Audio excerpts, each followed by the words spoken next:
Sa mundo ng football, kasunod ang dominanteng laro kontra Indonesia. Natikman ng Young Filipinas ang mapait na pagkatalo sa kamay ng North Korea. Sa kabila nito, may pag-asa pa rin ng mga makabante sa semis ang nationals. Yan ay kung matalo nila ang South Korea. Ang iba pang detalye sa report na ito.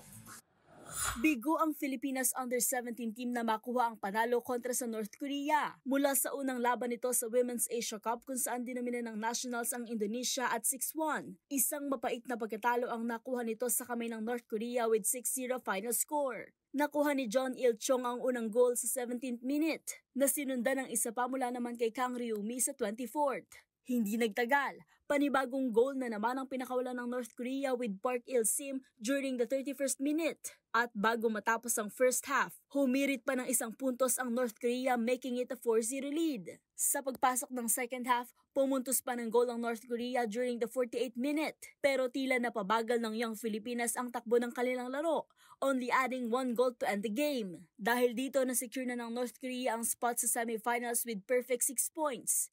Habang kinakailangan namang matalo ng Pilipinas ang South Korea para makabante sa semis para sa tsansang makuha ang slot sa FIFA Under-17 Women's World Cup.